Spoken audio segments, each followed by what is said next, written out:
guys, picking this video up the next day. We got some bolts. I got some shorter ones. I might change them out, but it's not hitting that fitting. So, I mean, it's on there. It's tight. We got our gauge on there. It came in from Amazon today. The only issue I am having is that for the life of me, I cannot figure out the size of this fuel rail. I've tried -6. I've tried -8. I've tried it all, and it is just not working. So I'm contemplating pulling the distributor out and pulling this out to try to figure out what fitting that is, because I have no idea right now. And that part's holding me up. So if it wasn't for that, the fuel is done, but I might just move forward and get our fuel tank in place with the cover. And then from there, I can at least attach our lines to it and just run them to the front. And then I'm just gonna have to figure out what it is from there. All right, not gonna lie, kind of been jumping around all over. But here is our Aeromotive upgraded fuel pump wiring. I need to clean it up through here a little bit, but it was impossible to try to break through that grommet back there. It's a lot smaller than the 96, a lot less room. So since Aeromotive added like 10 feet of a line all the way back to the car, it's gonna go up along the firewall underneath the windshield wiper blade, and you can see this black line going up, and then it fell right here. So this is actually gonna be across like that, and then we have it back through where the factory grommet was for the factory computer. And as you can see, this thick line right here is all the Holley Terminator X. So that is in the car. Already ran it down through. We have all of our relays that I believe just kind of get tucked up inside where the old computer was. We've got it all nice and neat laid underneath to where when we put our little scuff plate back on, it is not gonna be drilled into. And then I did cut the carpet right here, and we got it down so when it lays flat, it's bunched right now. It needs to go back just a little bit. There. So when it's not bunched, it's like that. We have our seat bracket that will go there, and then our Holley will plug right into there underneath the seat, nice and clean. I also took the Aeromotive line, just ran it all the way through, which I did cost myself some extra work because of the rear seat delete, as you guys can see, but I was able to tuck it in through here, and now we have all of our line in here. So once I get these skid plates out of here, I can cut this line and then solder it to here, and then our upgraded fuel line is done. I think as far as the trigger goes, one of the wires that's bunched up right now is the fuel pump trigger that's supposed to go over to the driver's side. I'm thinking I can just take it straight to the red Aeromotive wire to the Holley, and then the Holley will be what triggers the fuel pump once it sees power and ignition and all that. So I think I'm just going to directly tie it in like that. I think I can do that. If not, that Holley wire is going to have to go over to the fuel pump side, and maybe with the Aeromotive. All right, guys, so we just kind of got everything laid out. Been looking at some of the install directions. Didn't end up soldering our wires yet. Think we're pretty much calling it for the night because I'm kind of at a standstill. Whatever fuel rail size that is not a -6 and it is not a -8. So I'm thinking it is a,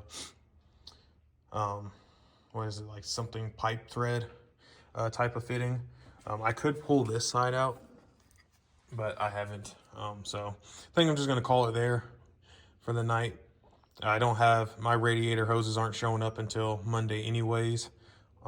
So is what it is with that. But we got our grommet in here. I ended up cutting our old grommet off of the old harness, and then we ran both of our wires through and the Terminator X harness through. So that will end up getting tucked up above like so, up out the way, make it look pretty. And then I will come through here and probably use some type of wire loom and wrap them together here up to there, and then run it all nice and neat here. The guy before me made some kind of grounding plate. So I think since there is a screw, and that will just mount that up there as long as it doesn't hit the battery, and then that is it. Will be that. So gonna call it for the night. Everything else is just gonna be just a little bit of time of running like our fuel injector harness under there, hooking everything up, and then I gotta pop some sensors out of here like this one and use the ones that Holley provided in the Terminator X kit, and I might have to pop that one out too. All right, picking this up Monday. I don't even know what today is, but it's Monday.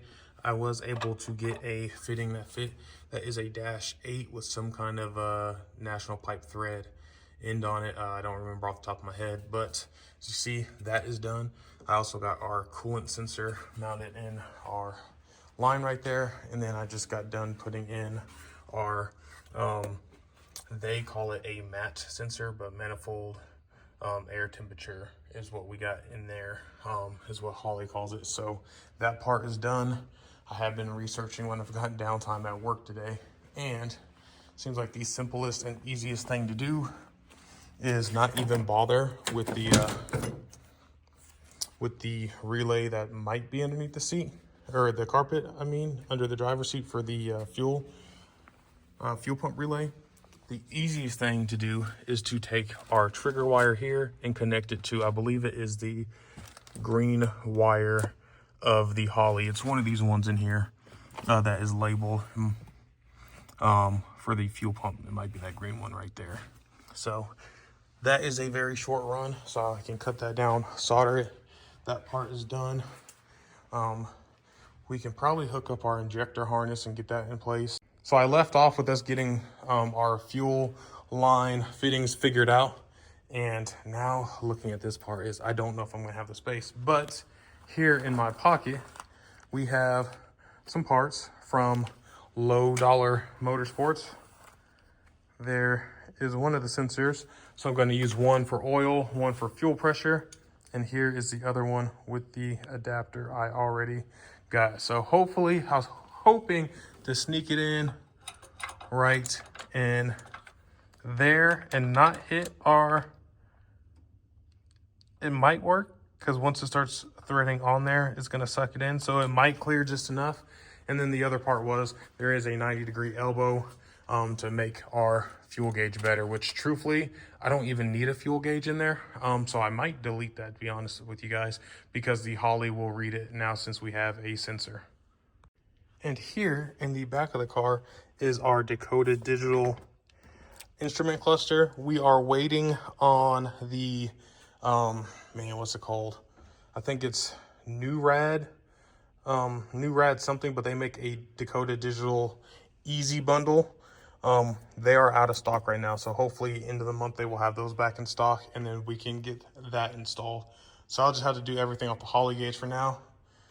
We got new map pocket deletes for the door panels. I'm gonna go ahead and try to fix the door panels that are on the car and turn around and sell those, and then just fix these ones up because they're already in better shape. So this box right here is door panels, interior paint, and then that might be about it. Maybe some push pins. And then of course we have our radiator hose kit. All right, it was a little bit of a pain, but new fuel tank is in place. We ran both of our lines through here to keep it away from the exhaust. So now if I come through this side, which this one will go up to the filter, which you see we have a lot of. That line is actually pretty long, and then our exhaust is probably going to get moved out the way back because it's going to go in this side. So we might have to cut that down. All right, been several hours.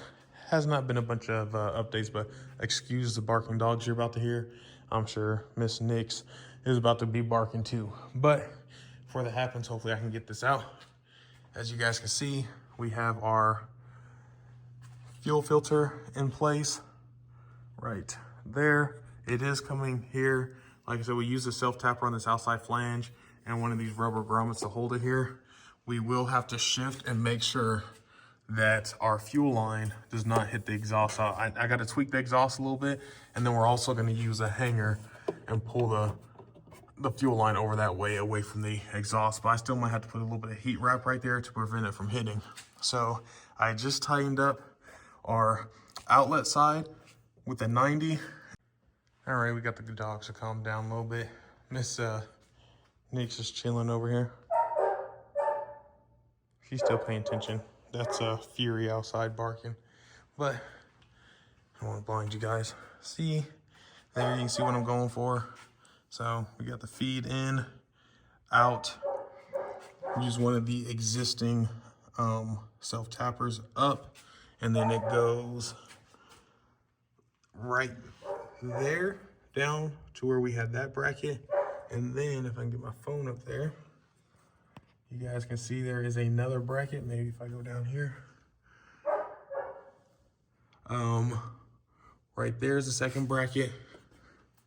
We got a little zip tie holding it here. There's no good way to tuck it here without just putting a self-tapper in there. I don't know if I want to do that. But then it kind of snakes around. We had this factory one that I squeezed back together, so at least the return side is tight. The feed is zip tied to that. And then we come over here, just a couple zip ties to hold it up out the way and connect it to the brake lines that were there. And then we just pretty much continue to trace, pop this cover off, run them back underneath, at least to here. And I believe they went over the K-member, down, and then up through there. Anyways, I hope you guys enjoyed this video. I'm done rambling, wrapping it up. Kind of jumped around, but the main part of this one was getting the fuel system done. Pretty much chalking it up and saying it is. And then tomorrow we will be back doing everything else. So please be sure to like, subscribe. It's taken a while, but we finally got the 86 on the right path. And then my goal is to have it fired up this weekend. So stay tuned. Catch you on the next one.